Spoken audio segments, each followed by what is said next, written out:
from doctors and entrepreneurs to the next door friendly neighbor.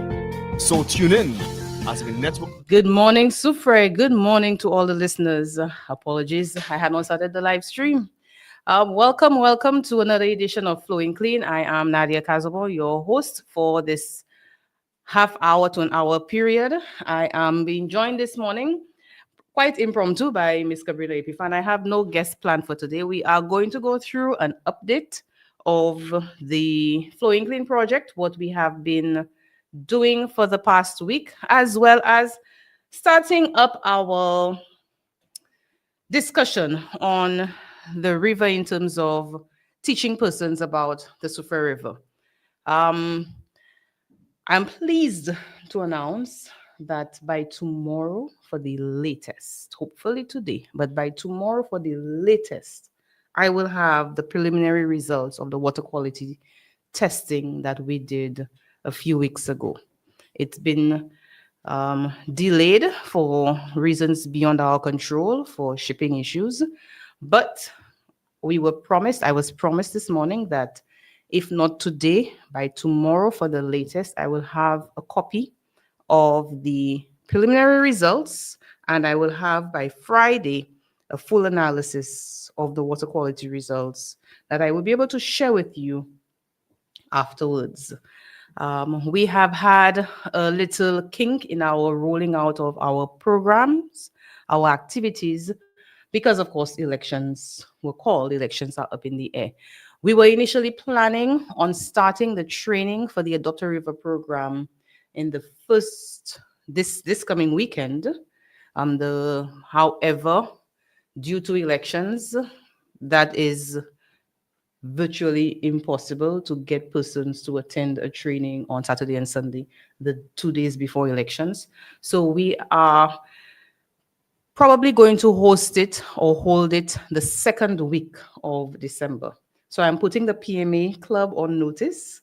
All those groups who have agreed to adopt sections of the river, the training for Adopt a River, and the first round of sampling will be done during the training, will hopefully be done during the second week of December, so that I'll be able to produce the state of the Soufriere River report using the water quality data that we are going to get today or tomorrow, and what we will get from the groups who will be monitoring the Soufriere River. So I am right now in the process of procuring what we will need, the gloves, the boots, the waders, the testing equipment, etc., in the process of procuring those items so that we can go full steam ahead after elections with the training and for persons to have the equipment that they need for us to do the first round of Adopt a River before the year ends. Thank you so much for that.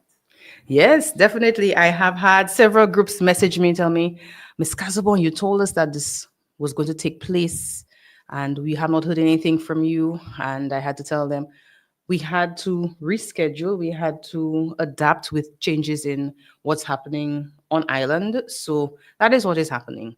Also, good news, the litter boom is on its way to St. Lucia. So the litter boom hopefully will be here.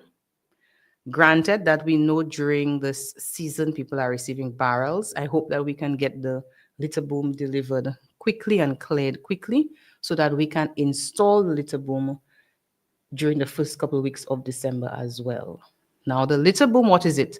It's a floating device that is sort of like an oil boom. It's going to be circling, forming a half circle, a semicircle in the river just past the Soufriere bridge. And any garbage that is floating downstream, downriver, it is going to get trapped by that litter boom. So nothing but water and fish should be able to flow under it and to go through. But which one? Sorry about that. Only the garbage will remain behind. So the litter boom, when it rains and the water level rises in the river, it is going to, when the water level rises in the river, it is going to allow the garbage to be trapped, and then we will not have a carpet of bottles flowing out into the river anytime we get um, garbage floating down the river. So we are going to be working with two persons from the Soufriere Town Council who would be responsible for assisting us in clearing out the litter boom, as well as helping us conduct the audit, because we want to identify what the litter boom is trapping and to sort of figure out whether any of those items can actually be recycled.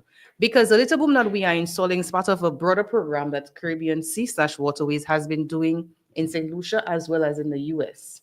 In the US right now, the litter booms that we have, Waterways has in different rivers in Tennessee, in the southeastern part of the US, they trap the litter, and anything that can be recycled is sent to be recycled.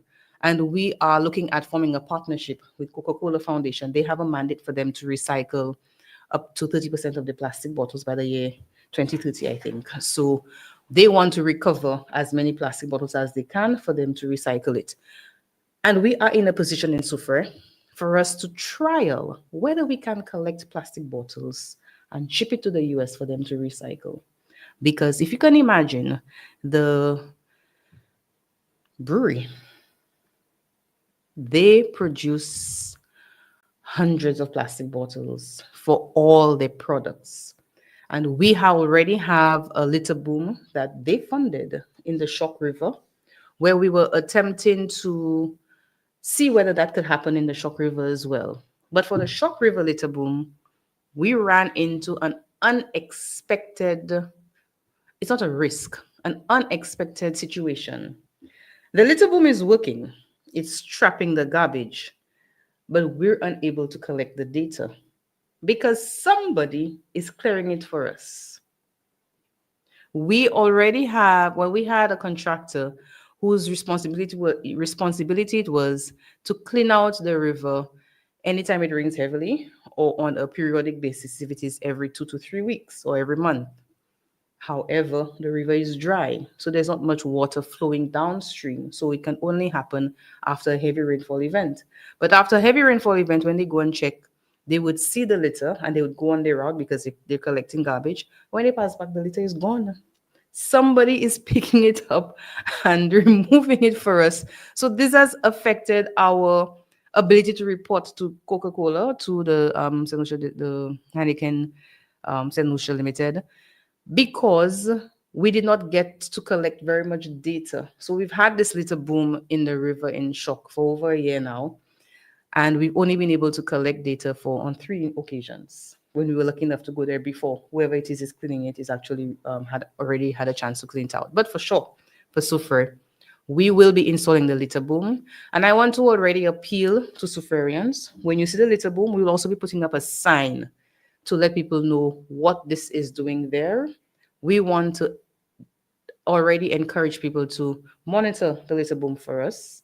And if you see anybody tampering with it, to immediately notify us or notify the Soufriere police, because we do not want a situation to happen where the litter has garbage collected and somebody destroys a boom. That boom is expensive. It also has the ability for it to absorb oil. And if you think of all the houses in Soufriere, everybody buying oil to cook and to fry, when you're done with your used oil, some people would dump it on the ground and the soil in their yards, but some people dump it down in the drains, in the gutter. And all that oil flows into the drain, into the river, into the sea. So we want to try to remove some of that as well. So exciting things are in store for us. We just have this temporary pause due to elections. And I would love for us to have a chat. Why are we so concerned about the river?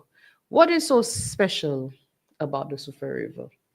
And we have the Soufriere Action Theatre. They have put together a very appropriate, a very apt skit where the children are playing a game in the river on the bank. I'm sure you played that as a child, but you've never actually played it and jumping in the river and on the bank. Why? Because our water quality in the river We had the threat of the bilharzia, as Mr. Bob a couple weeks ago explained. You don't even need to have a cut. I thought you needed to have a cut on in your skin, whether it be on your arm, your foot, your leg, wherever, for the sicaria, the larva of the bilharzia, to enter. But I was informed, that's the first time to my recollection that I'm even hearing that you don't even need to have a cut. It literally bores into your skin wherever it finds your skin. Um, so to avoid persons, way back when we had bilharzia being rampant in St. Lucia, persons were discouraged from using the Soufriere River. We want to bring back this tradition, this resource of the river. But before we do that, we want to ensure that it is safe for persons to do so. So we're not going to ask people to go in the river right now. We are going to be implementing projects, implementing activities that are going to help improve the water quality in the river. We will be monitoring and testing the water quality in the river itself. And when it reaches to a point where it is safe for recreational use, believe you me, that would be the happiest day for me in Soufriere to let St. Lucians and Soufrierians in particular know you can use the Soufriere River for river limes, river bash. You can go and bathe in the river with no fear of getting sick. So for me, we are waiting on those things to come through, the litter boom to install it, and we will have a opening ceremony sort of, or ribbon cutting ceremony to let the general Soufriere public know about the litter boom and why it is in there, what it is doing, what we are collecting the garbage for, etc., as well as getting persons in every single community from Bouton all the way down to Fonjalib to adopt the river or the ravine closest to them to start monitoring it. We have started the drone flights to start mapping the entire area. And I happened to be on a Zoom meeting with Sustainable Development on another project that they're looking at coastal flooding in St. Lucia, and Soufriere is one of the communities. And I realized that they LiDAR map, they were able to produce a ground, well, through the Ministry of Physical Planning, a ground map that actually shows all the rivers and ravines. So I'm going to physical planning for me to get a copy of that already. So that is going to make life much, much easier for us because right now when you fly the drone, it's sometimes very, very difficult for you to identify where the ravine is.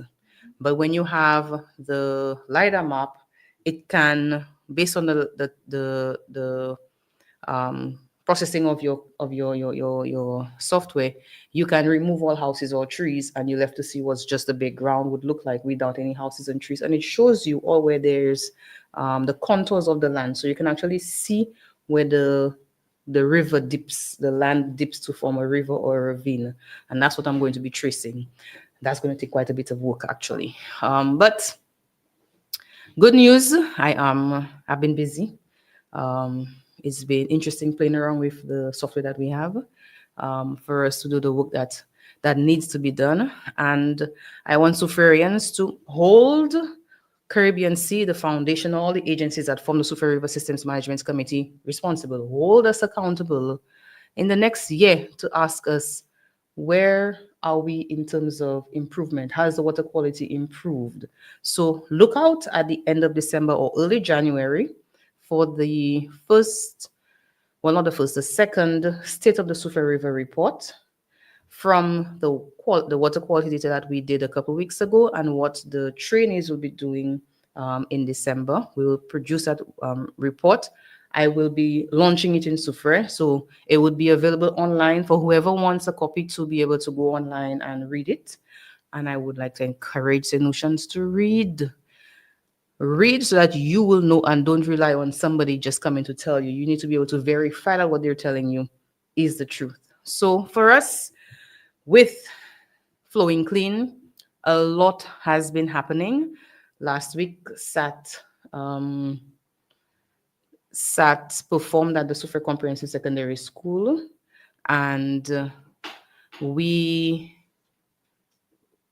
I think the students, from what I heard them talking about, they had never heard of some of the animals that Tonton, who is played by Mr. Jude, was talking about when he asks, when he says that Zanji and Zondome and all those other um, fish and crabs and quibish, all those things, like the students were wondering, like I could hear them whispering amongst themselves because I was standing among the students. What's that? What's that? What's that? So those things that the younger generation doesn't even know about. So we want to improve the water quality of the river for us to bring all of that back. Now, I wanted to very briefly speak about the Soufriere River.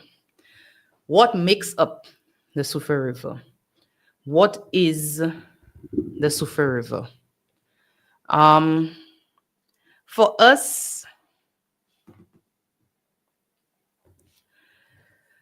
Soufriere River for us is a very complex river system. The river starts at several points in the Fonsejac area. So where the river starts is called the head of the river. And the Soufriere River has several heads. So what does that mean? Where you get a spring or groundwater, water sipping out of the ground and flowing downhill towards the sea is where the river starts. That's the head of the river. And Soufriere River has several heads and several what's called tributaries, or what we in Creole call ravines. Several ravines, several tributaries that join up to the Soufriere River, the main body of water, the main waterway that takes water down to the sea. In Soufriere, we are in a valley, a caldera. We are surrounded by steep mountains, both to the north and to the south of us. And we have the forest range to the east of us. Way past Mini, all the way up to Mazeli, Dewash, where Dewash starts. You have water flowing down all these mountains and it collects in the rivers and flows down to the sea. You would think and you would expect that the best water quality would be where the river starts, way up into the mountain range at the head of the river. And that is actually the case. The best water quality for the river is where it starts at the head. And as the water flows down, everything that dissolves in the water from what is on the ground in the soil, everything that is added from we as residents and we as persons who live and work in Soufriere, what we dump into the drains or on the ground, it gets picked up by the water and flows down.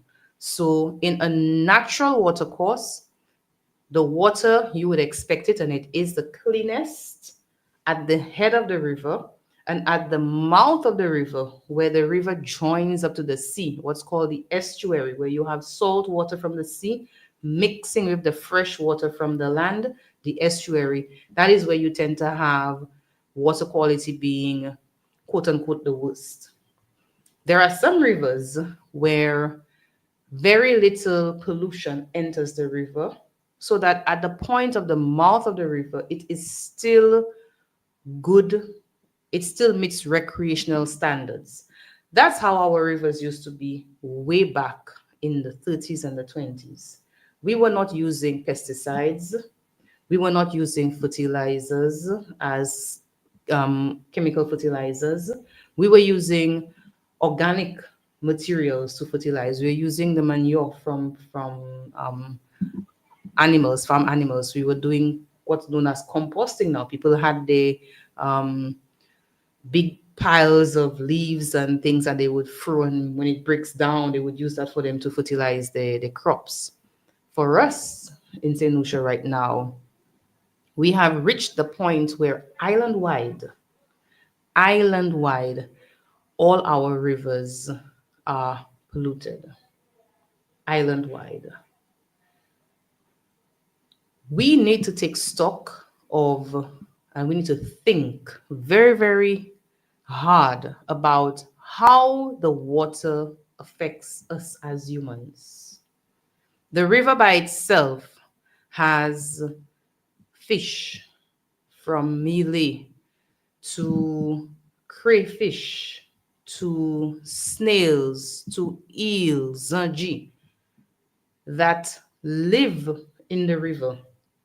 But several of our rivers in St. Lucia right now, you don't have that. Several of our rivers right now, you can't find crayfish. Why? It's because what is happening on land is affecting what is happening in the river. Sat has a phrase, tout ça ou fait sous la terre, obligé senti bon la main en l'air. For the skit that they put together, they changed it a little bit. And they made it so that all what you do on land flows into the river and then to the sea. The crayfish are very sensitive crustaceans. They have a shell. They're like shrimp. They're river shrimp. They're freshwater shrimp. And any fertilizer or chemicals, pesticides that's in the water, it's going to kill them. So in areas where you have a lot of agriculture taking place and you have heavy use of these chemicals, you will not get crayfish. Just 2 weeks ago, we shot the music video for Arthur Allen's theme song, the song that you've been hearing us play for the introduction and the end of our show, Keep the River Clean. We shot that music video a few weeks ago. And where we shot the music video, when it comes out, when it debuts, you'll get to see persons in Soufriere will recognize the area. Right where we were standing, that's by New Jerusalem, you could see crayfish right there by the stairs. But if you go into the river, which is next to the stairs, so the river, the water that is coming from New Jerusalem is not contaminated. And there's crayfish in a little stream. But in the main river right next to it, you would literally have to go searching and raising rocks for you to find the crayfish. But I didn't send a train in the water because I know upstream there are a couple big pens. We're not going to take that chance. So the water quality island-wide in the majority of our rivers are heavily polluted. We do not want a situation to happen like Melissa in Jamaica. And I'm sure those of you who have cell phones and are watching social media would have seen several videos of new rivers, new springs that popped up, and people have gone back to using the river for the everyday use in those communities that were heavily impacted by Hurricane Melissa. People are on a daily basis going to collect water from the springs for drinking, for cooking, for washing, bathing, cleaning. And they trek down to the river or drive to the river when they can for them to wash their clothes. I saw a video, somebody literally hooked up a washing machine to a generator because the lady didn't want to wash by hand. So they brought the washing machine on the back of a vehicle and then they hooked it up to a generator so that the washing machine was washing clothes right there by the river, and they were just collecting water to pour it into the washing machine. God forbid, thank you, Lord, this hurricane season, we were not impacted by any major storms in St. Lucia. We know that's just a matter of time before we ourselves are impacted. Anything could happen. It could be a major earthquake. It could be a hurricane. It doesn't even have to be a hurricane. It can be just a trough. Remember? The Christmas Eve trough could wipe out our water system, Wasco's lines, and we would be left for weeks, if not months, without water, and people will be forced to go back to the river. So we want to ensure that while we can, while we have the opportunity to, while we have the funding, and again, let me say thank you to Jeff Small Grants Program as well as Procari Plus, the main funding agencies for this project. We are able to take action to raise awareness, to implement some interventions in the community that will hopefully improve the water quality in the river for our human benefit, but also for the benefit of the fish, the animals that live in the river. We want to bring our population of crayfish back up because crayfish, as Mr. Bob, when you I had Mr. Bob on, you all heard me say that crayfish we now know are one of the natural predators of the snails that act as the host for the bilharzia larva. So if we do not have crayfish, the snails just multiply quickly. We want to ensure that the birds that rely on the river, and if you walk by the river any day, take a look in the river, you will see some birds. Some people have no idea that some of the birds that we have in St. Lucia need the river for them to survive. Any day that you're walking past the main bridge in Soufriere, or if you're crossing over any of the bridges in Soufriere, just look over, observe, be observant, and you will see. We have birds like the black crowned night heron, the little blue heron, the green heron. In Creole, people call the green heron the kayal. The pool glow, which is the common gallinule. Um, we also have some sandpipers, some migratory birds, some birds that come all the way from North America. They reside in the US and Canada during the summer, the warmer months. And when it turns winter in those countries, they fly south. So, right now in the Caribbean, we have a lot of migratory birds in all the wetlands, all the areas, whether it be around the river, or in the mangrove, or in the marsh. We have those migratory birds in our countries right now. And they rely on the fish in the river for them to survive. They rely on the water for them to drink, for them to um, lay their eggs, for them to nurture their young before they're ready for them to fly back during the when it warms back up again in spring. So our river sustains life without even any human interference. Fish, crayfish, birds, you name it. But there's also lots of plants in the river. And you'd be surprised that there are plants growing on the edge of the river or in the river that are beneficial not just to the river. The fish and they need the roots and the reeds for them to lay their eggs, for them the little fish to swim around and to be um, in a safe area. So it's sort of like a nursery for small fish with the grass and the things growing in the river. But some of these plants have medicinal values. Some of these plants can be valuable to us. There's a particular plant that is being used right now very extensively in some Caribbean countries called the vetiver. Vetiver, the roots of vetiver are used to make a perfume that is one of the most expensive perfumes in the world.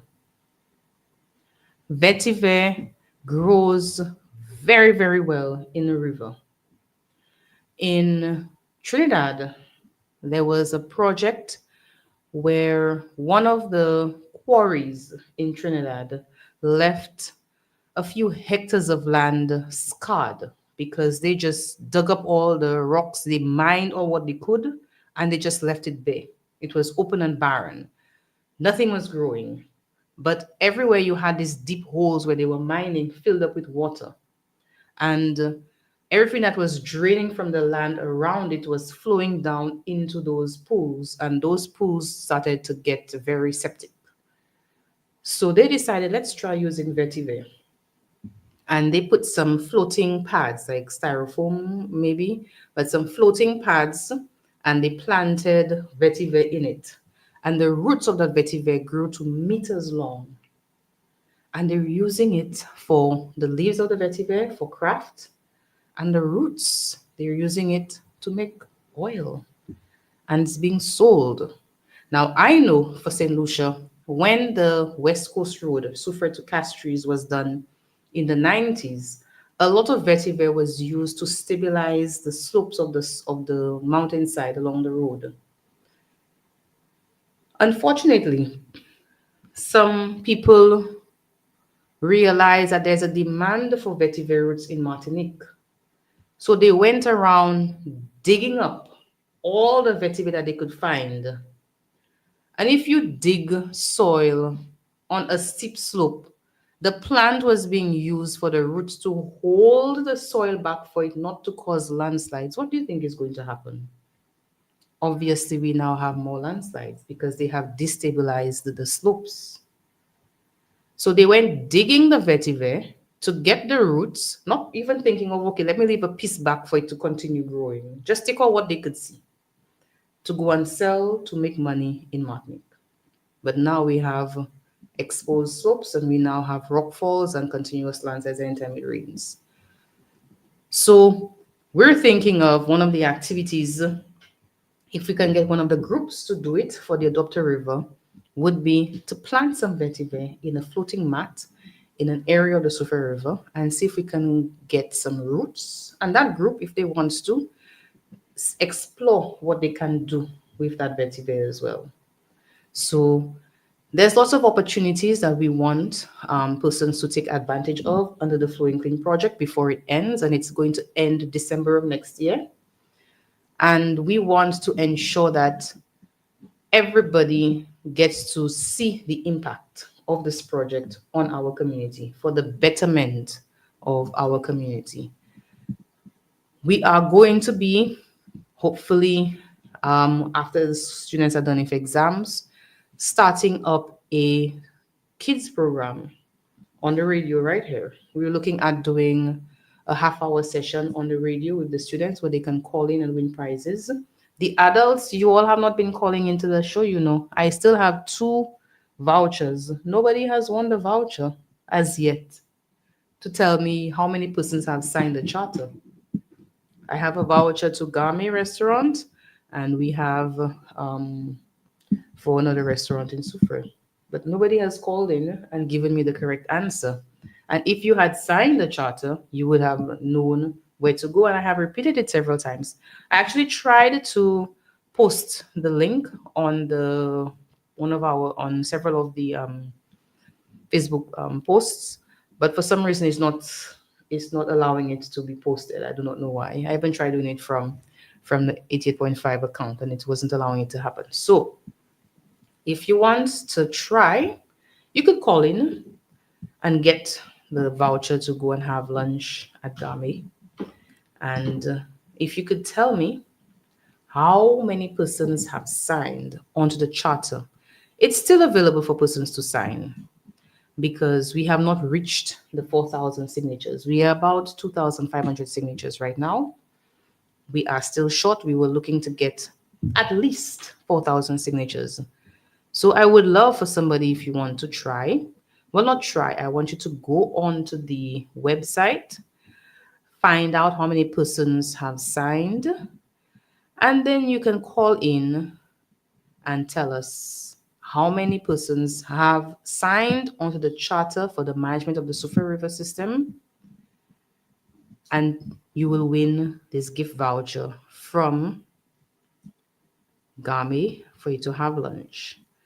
We have been also sourcing some additional prizes that would be up for grabs, but we are going to leave it for the Christmas season. We will leave it for the Christmas season. I know 88.5 has the giveaways, 12 days of Christmas, the Christmas promotion that is going to be coming up. Flowing Clean will give you all something too, of course. So if you could tell me for today, and call in how many persons have signed the petition online, you would win that voucher. But Cabrina, as the president of the Piton Management Area Club, you as well as Mrs. Hippolyte and some of your members have been asking me, Miss, when are we going to start doing the training? I've had the Lions Club contact me. I've had Special Ed, Super Comprehensive, Black Panthers, Rising Stars are interested. I can't even think of all of them right now, but several groups and schools have already, Beltijade Twizin, let me call them out. Several groups and schools have already indicated interest in monitoring a section of the river. And we still have a couple few spaces that I'm going to be working on community residents who live alongside those areas to monitor for me. So, for instance, in the new development area, that big drain that's flowing from the Lapo River, the big drain that's flowing behind where Simon Mondes used to live, that drain behind there. I want persons to monitor that section as well for us, and a couple of other areas that we want monitored. So, from your perspective, with the PMA club, what's the interest of the students like? Have they been asking questions? Because we've done some presentations at a couple of schools as well, um, in terms of them wanting to use the river. Where they've been asking me, Miss, where in the Soufriere River is safe for us to bathe right now? And I'll tell them, you can go to the waterfalls at Wavinclay, the two tallest waterfalls in St. Lucia at Wavinclay. But how excited are the students in taking part in the Adopt a River program? Good morning, Sonia. Good morning to Soufriere. Thank you so much. It was impromptu to have me on the program, which of course I did welcome. I can share for sure the enthusiasm is there with my club members. And I think what they're looking forward to the most is actually getting back to the old days where they could actually see the stories of their grandparents or even great grandparents, materialize where they can for themselves have a bath in the Soufriere River, recommended to outside persons as well. And you would maybe from that, a lot of schools will probably come on board, maybe to have picnics, have whatever excursions that may be, and even through school syllabus would have part of that as a thesis as well.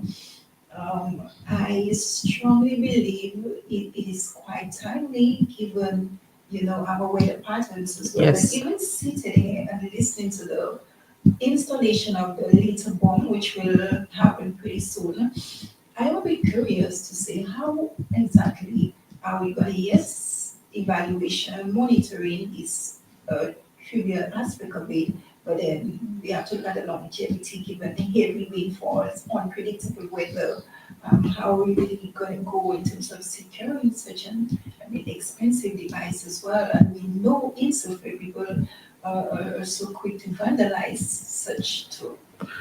I'm glad you brought that up because that was one of the questions that Mr. Romulus posed to us.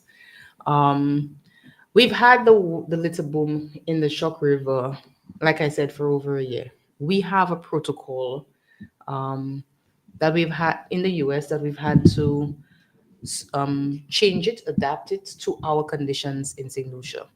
So for us, flash flooding is a real thing. Um, you can have a period of bright and sunny skies in St. Lucia, and for some reason, you just get a heavy, heavy rainfall event happening, and you get the water swelling and rising. In some instances, if it persists, then you end up with flooding happening. The litter boom is designed so that it has what's called a fail-safe mechanism. So it has a carabiner that basically links the chain of the litter boom together.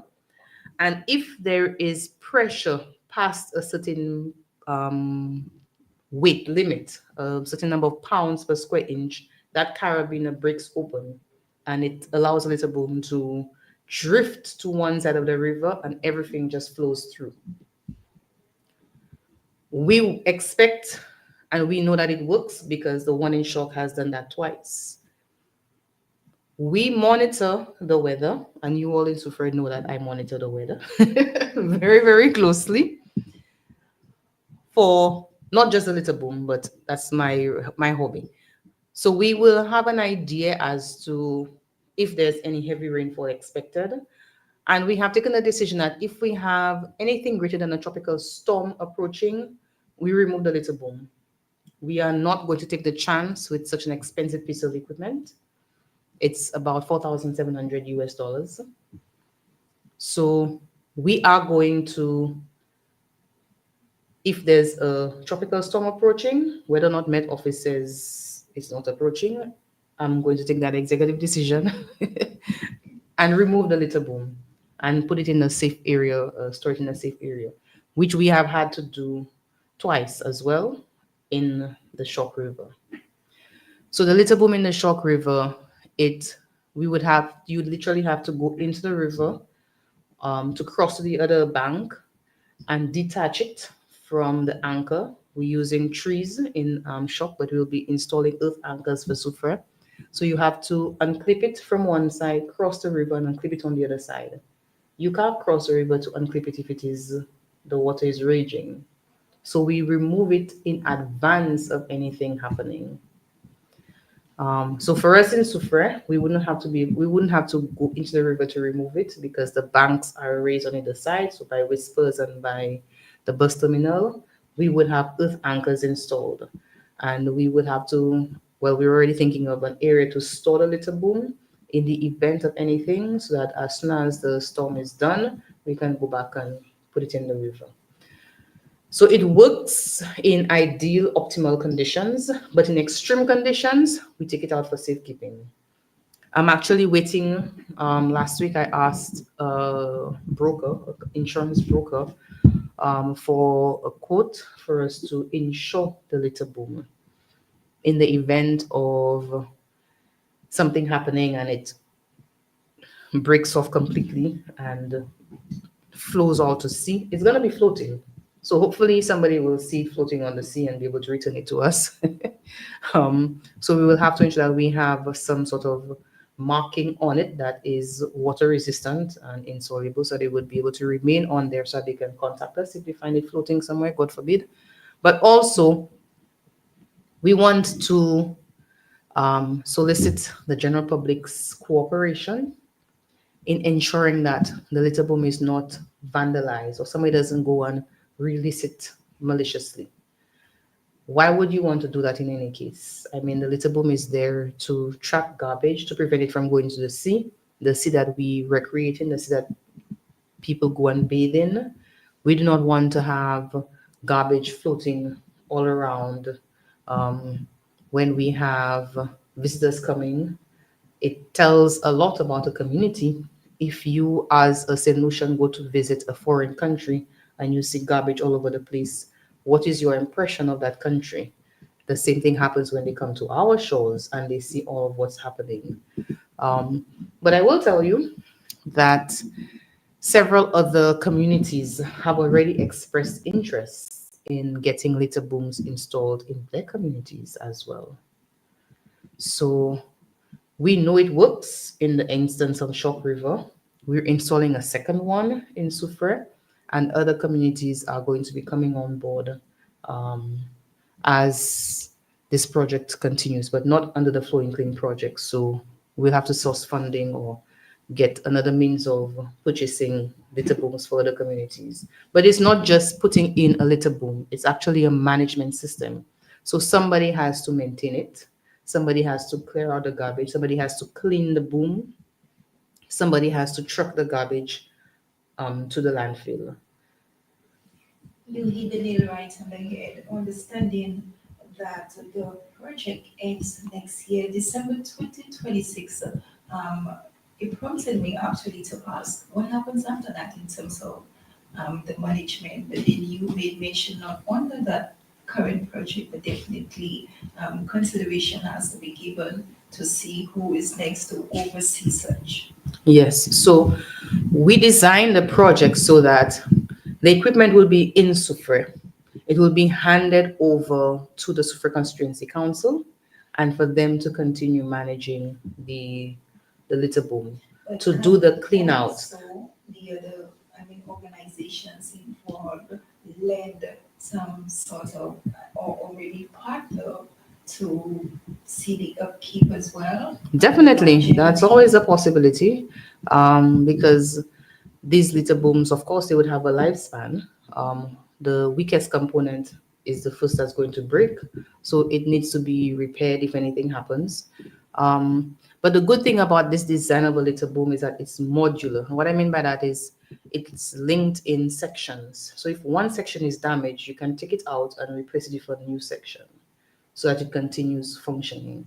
Um, what we want to say too as well is those that we have in the US, they fund themselves. They actually fund paying people to come and clean them because for the amount of returnable plastics that are collected from this litter boom, the project that was implementing it, they're able to generate sufficient revenue from selling the returnable plastics that they get so that it will continue funding cleanups month after month. Also, I'm a bit curious again with the skit that was put on by SAT, where everything that happens on land affects water and vice versa. Again, that installation of the litter boom strictly speaks to the interference in terms of water restoring the Soufriere River. But also we need to place emphasis on our practices on land as well. Definitely. And persons need to take that into consideration, especially the improper garbage disposal as well, and the cutting down of the trees and heavy pollution and all that sort of thing needs to be considered. So this whole intent is for us to see a reduction in garbage coming down the river with all of our activities.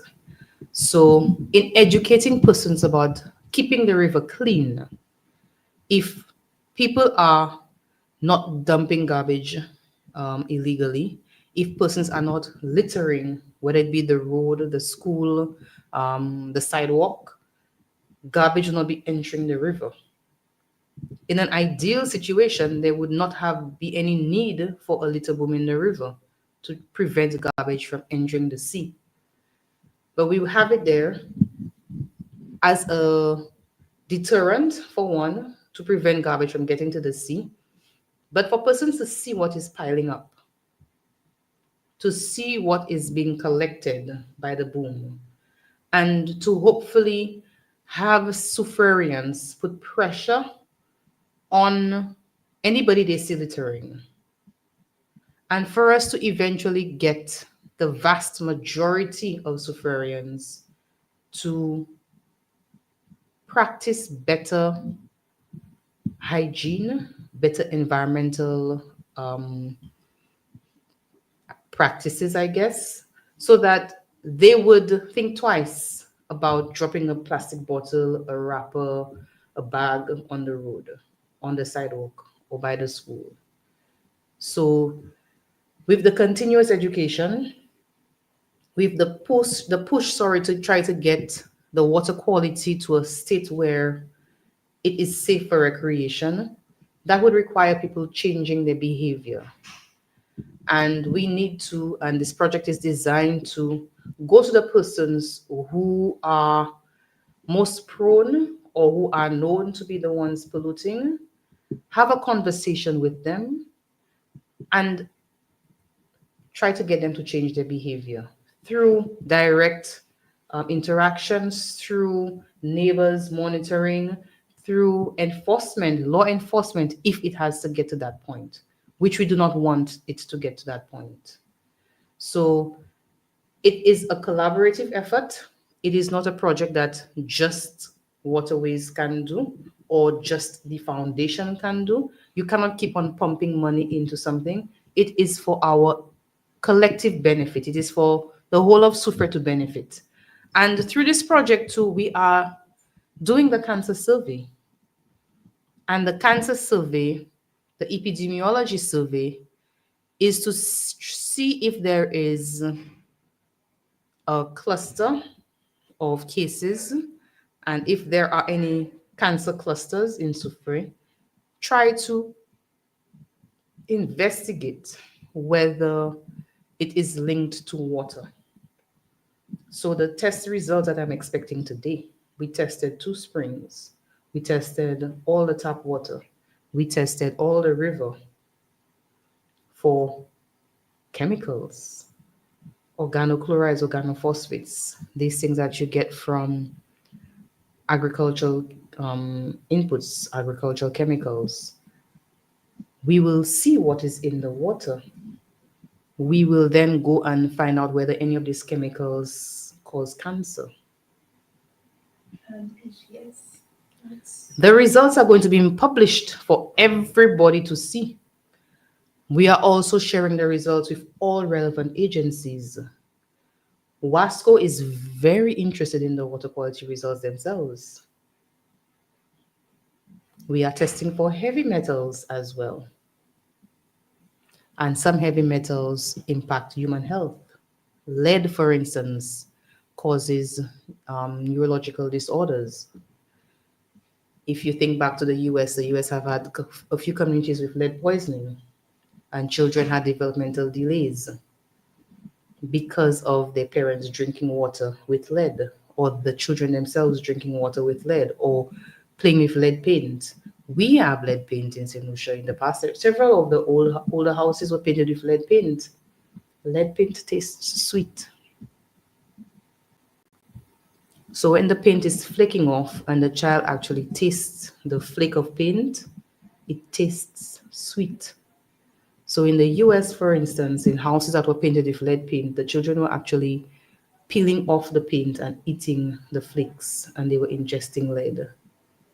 So there's a lot happening that this project is going to shed light on.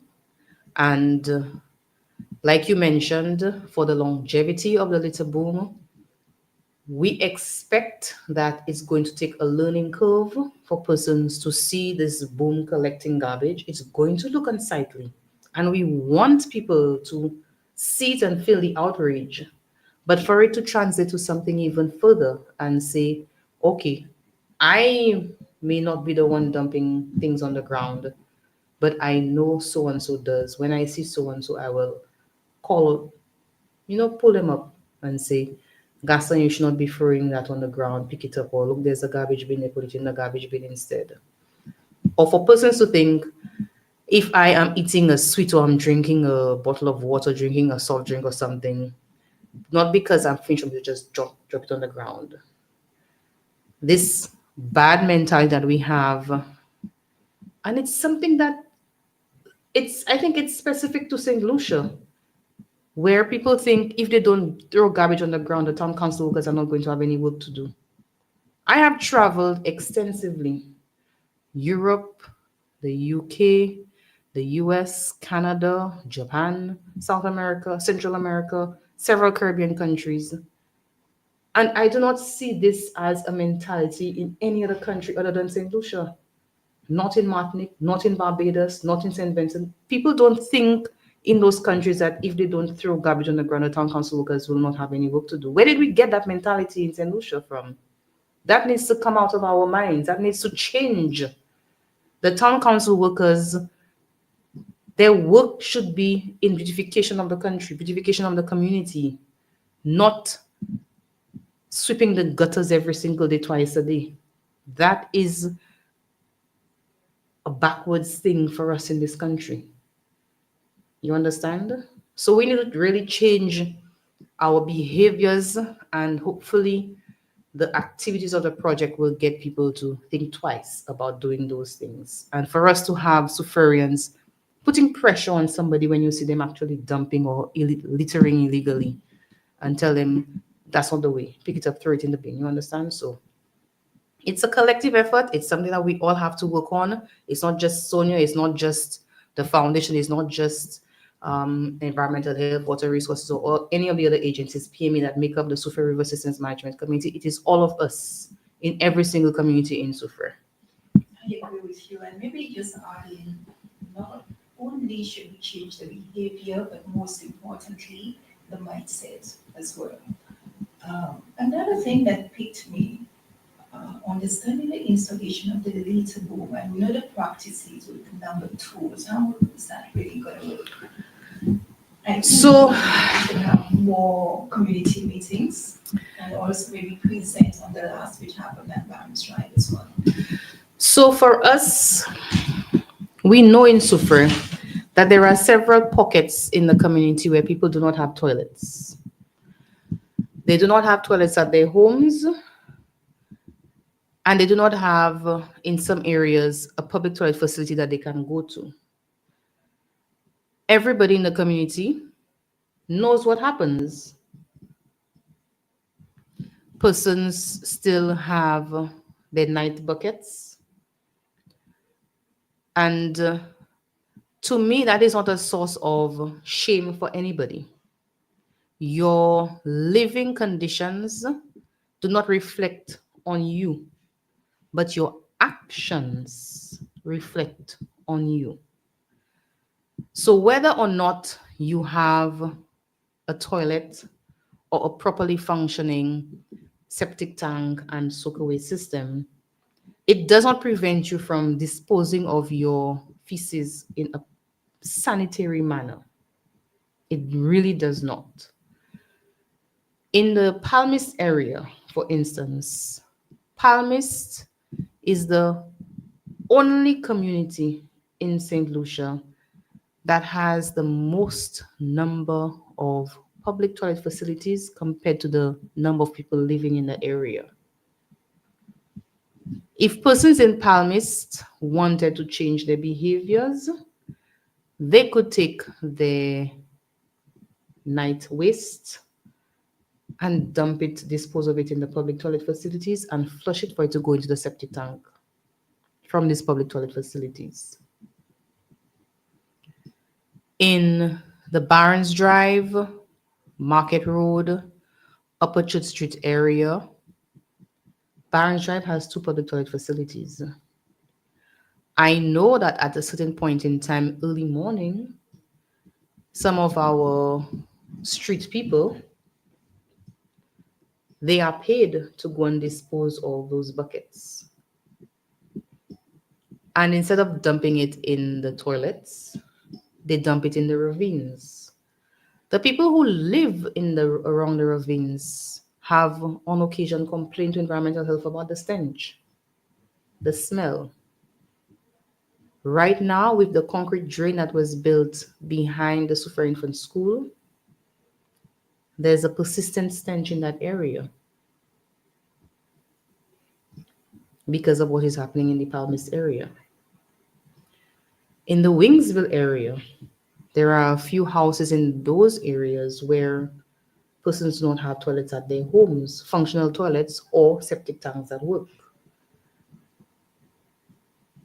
In all of these situations, a few years ago, we were able to bring some engineers, some experts from Germany and France to St. Lucia, to Soufriere.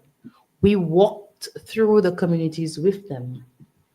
We spoke to the residents. The residents spoke to those engineers. They saw the soil type. They saw the dense cluster of houses in some areas. They saw the conditions on the ground.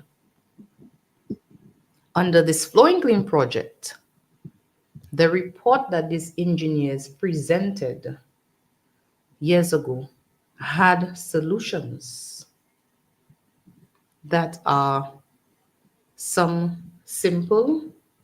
For instance, in the Wingsville area, the size of the septic tanks and soakaways we tend to build in St. Lucia can accommodate up to 4 houses.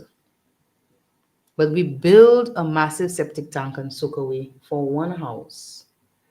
Before, that 1 house would have had maybe 5 or more people living in there. But sometimes now that big house has 2 or 3 people living in there. The simple solution for the town extension area is to identify which houses do not have toilets and or septic tanks. And then if, for instance, the main house in the front has its toilet and septic tank and the little house that they're renting at the back doesn't have, they can put in a small room with just a toilet and maybe rainwater harvesting to flush it, or they can pour buckets of water into the tank to flush it and connect that toilet to the septic tank and the soakaway system of the main house. And you solve the issue for the Wingsville area. For Palmis area, several several options were proposed, from a mini sewer system connected to an artificial wetland, as well as composting toilets, or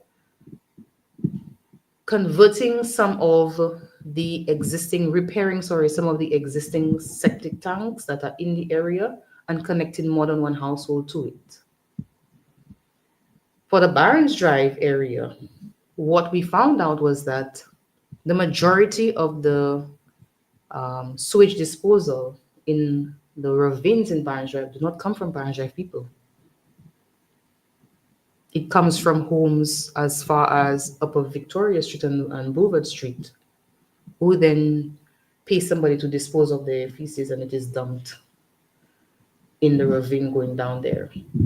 So the solution for that one was a little bit solutions, because one solution would not work for that area. A little bit difficult and different. Barnes Drive as well too.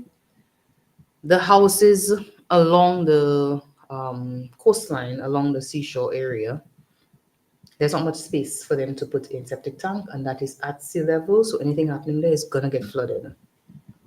The solution was to connect the houses to a pumping system and to pump the waste to a treatment plant, a small treatment facility at the top of the hill, and then it would flow into the soil at the top with a natural soakaway system. Also to put in what is called a satellite dump site, so a central area where people can go and dump their feces into a huge septic tank, sort of, think of it that way. There are several options that were proposed. They were also even looking at the idea of biogas digesters for people's homes. In India, for instance, people do not buy, they cannot afford to buy cooking gas. And they actually collect the feces and they dump it into a bucket, a barrel, that's a biogas digester, and they mix methane gas and they use that for cooking food. The idea for that to some Soufrierians or some St. Lucians would be like, oh my God, you're cooking food with gas produced from feces. The gas that we cook with right now comes from dead animals. The liquid petroleum that we have came from decomposing organic matter. It's the same thing, basically. It's the same methane gas that you're using. So whether or not people would want to put a biogas digester for feces at their home, that's a cultural thing that I don't think people would be willing to do, but you never know. So several options were presented, and in January, either late January or early February, we will be hosting a sewage symposium for funding agencies to come together in person and virtually, where we'll be presenting these different solutions that I just spoke about, plus the others, and to try to match a funding agency with an organization on island. It doesn't have to be the foundation or waterways. It can be any group. If PME wants to take on one of those big projects, any group can come together, and then we would match a funding agency with a group and a solution for a community for it to be implemented. I would love to see something happen in the Palmis area, for one. An artificial wetland would work perfectly for the Palmis area. In Martinique right now, any new housing development that is being constructed must include an artificial wetland for sewage treatment. The French have partnered with some OECS countries, and as well as Belize, and they're implementing a project, a regional project. St. Lucia is part of it. They're building an artificial wetland in Black Bay, and it is interesting enough that we want to see something similar happen in Soufriere.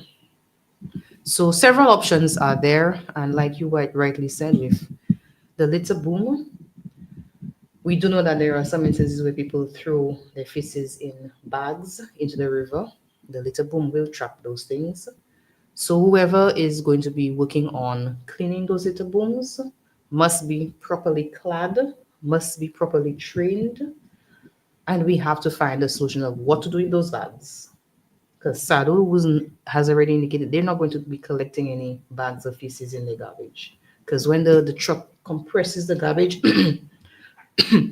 of course, you know that those bags are going to burst. And in the past, at one point, Sado banned garbage collection from Palmist because on several occasions, the bags of garbage, the bags of feces burst and sprayed the garbage collectors. That's a health hazard. Nobody should be faced with that as a situation for their work. So I think the residents have stopped doing that because I've not heard of any incident happening in that case. But we know it goes in the river. And we have considered that in our plan, the management plan for the garbage that will be collected by the litter boom. Also, how optimistic are you or even waterways come 2026 with the river restoration? And earlier on, you made mention of not having the numbers as yet. The petition, actually, how are you going to go about increasing such? So a couple of the committee members wanted to have us go to the political rallies and get signatures there. And I had a discussion with several persons, and we decided no. We do not want this project to be affiliated to any political party. We do not want it to be politicized. And in this current climate where people are very divided and very territorial of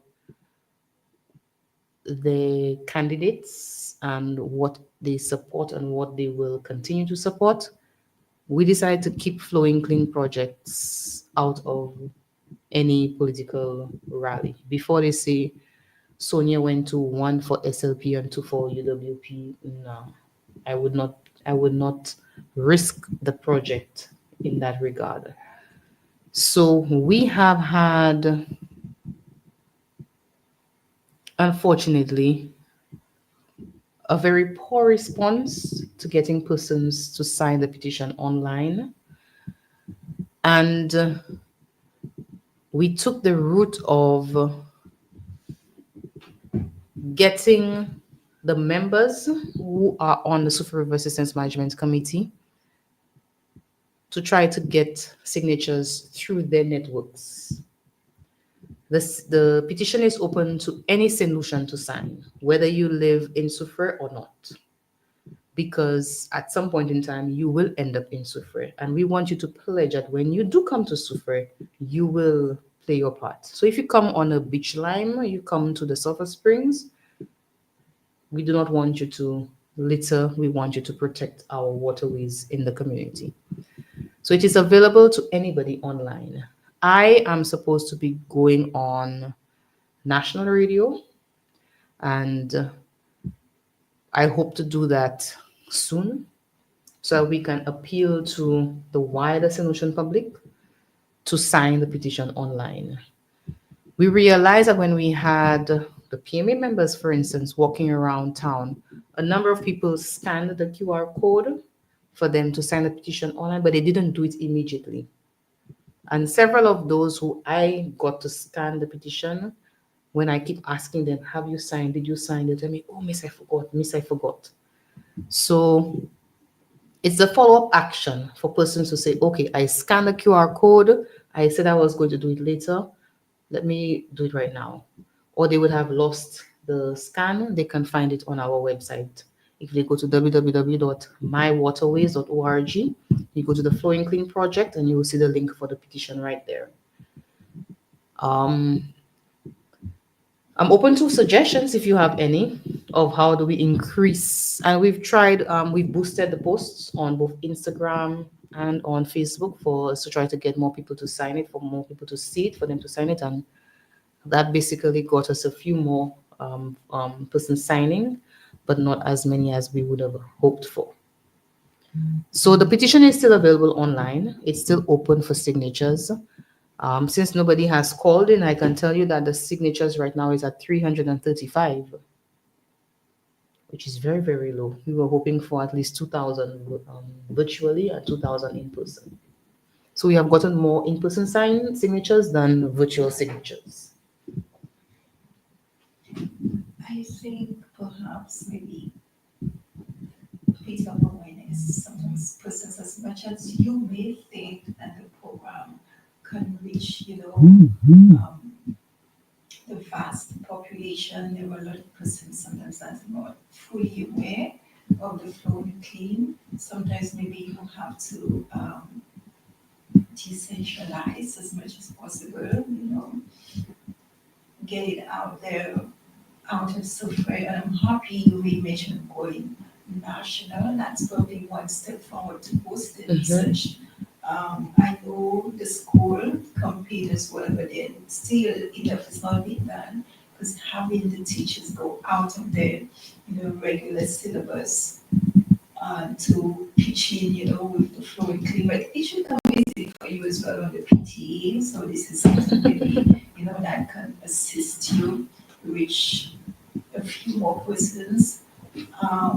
I think you could target influencers as well, and they can have their circles also help you reach the desired. Well, when we just started, I actually sent the petition to quite a few of the influencers in Soufriere to ask them to put it up to share the links on their page, on their platforms, and very few of them did.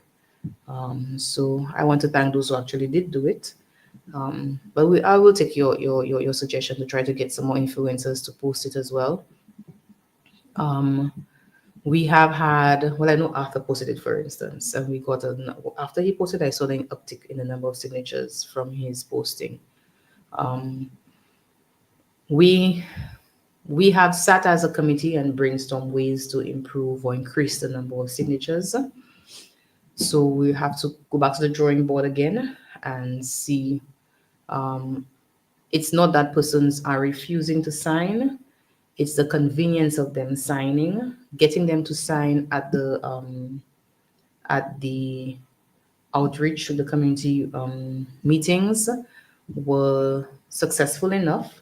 Um, but then to get, when we assign persons from the community sheets to get the people in their community to sign who did not attend the meetings, we've not had as sufficient a response as we would have anticipated or what we expected. So as the project continues, we will continue collecting signatures until we get to the 4,000 mark. So that's still our goal. Now we have taken up quite a bit. Maybe shed some light on the last consultation at Barrett's Drive and what's next. So we had a very successful public meeting in Barnes Drive. When we started our public meetings, we were literally inviting people to come to a venue for us to talk about the project. And that did not work. So we had community meetings, let's say, at the Soufriere Primary School, where we invited Palmist, Forbenier, New Development, Wingsville residents to come to the school for us to talk about the project. And the turnout was very, very poor. Very few people showed up.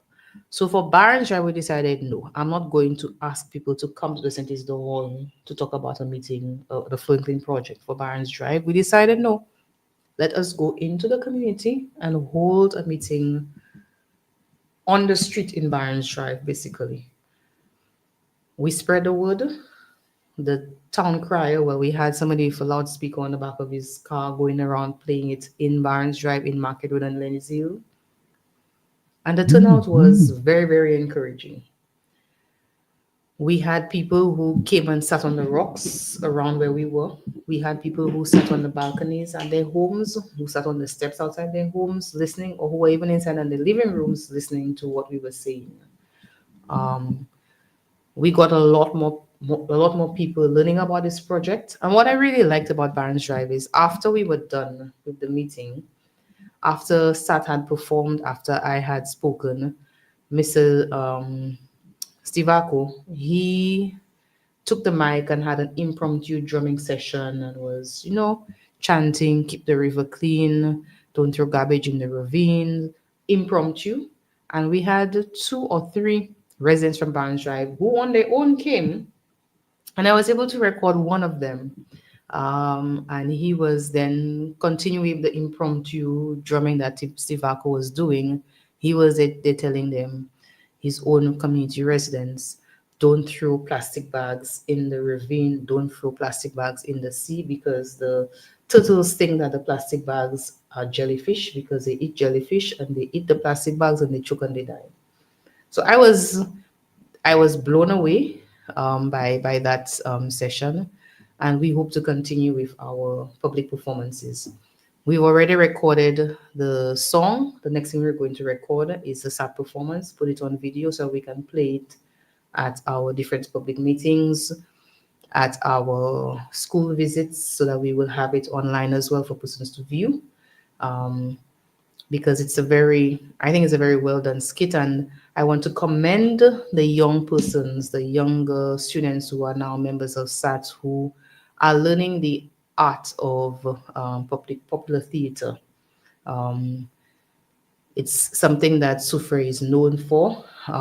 We used to have ICANN back in the day, SAT as well when they were younger persons. And I'm glad that SAT has been able to bring some young persons in to continue the traditions of popular theater. Not just, when you think of SAT, you think of Jab Debo. SAT is not just about Jab Debo. They do public theater. So we used to have a much more vibrant public theater or theater in Soufriere, where people would put on plays at the St. Isidore Hall or at the town hall. That I think is another dying tradition in St. Lucia, that we need to give SAT all the support for them to continue along that line. Um, but yeah, we've had quite a bit of feedback from the Barons Drive meeting. So we're going to continue our meetings in that fashion. So instead of going to, let's say, a building to have our meetings, we will have the meetings out in the open air where people congregate in the communities. Nice. Thank you for sharing. So I want to say to you, thank you for joining me on the show today as my guest DJ. Since DJ Erlan is on vacation, let me wish him a very good morning. I hope you're enjoying your vacation, sir. So thank you once again to Soufriere Regional Development Foundation for allowing me this platform to speak to you. It is now coming up on, it's 11:50, 10 minutes to the hour of 12 noon, and I know Cabrina has lunchtime news to get done. I want to thank all those who listen to us ramble on. It's a very interesting program for today. I hope that whatever we discussed has taught you something or piqued your interest in the Flowing Clean project. And we are still open to groups and clubs adopting sections of the river. So if you are a member of any group or club, you can reach out to me, reach out to us at the foundation for that. As well as if you're interested in doing the composting project, we have a few slots that are still available for that. And I want to get that one up and running because I'm in the process of purchasing all the bins that we will be giving to those households for them to do their waste separation and for us to then start collecting the bins for us to start making compost. So I want to say thank you to all those who are listening. I'm going to now take the time to encourage everybody who is registered to vote to please go out and exercise your right to vote. I am not going to tell you who to vote for, but please, on Monday, show up, turn out, go and place your cross for whoever you deem to be the best candidate to represent us in Soufriere. I want to say thank you once again to our funding agency, Jeff Small Grants and Procari Plus, and to you, the listeners. Without you listening, this program would be fruitless. Sorry. So I want to thank you for listening and encourage you to do call in the next time we have a show available for persons to call in. For you to do call in to engage with us and ask questions if you have any questions. So let me now say, have a wonderful Tuesday, a wonderful rest of the week, and I will see you next Tuesday after elections. Each week, we dive into the heart of the Flowing Clean project, discussing the most recent activities, giving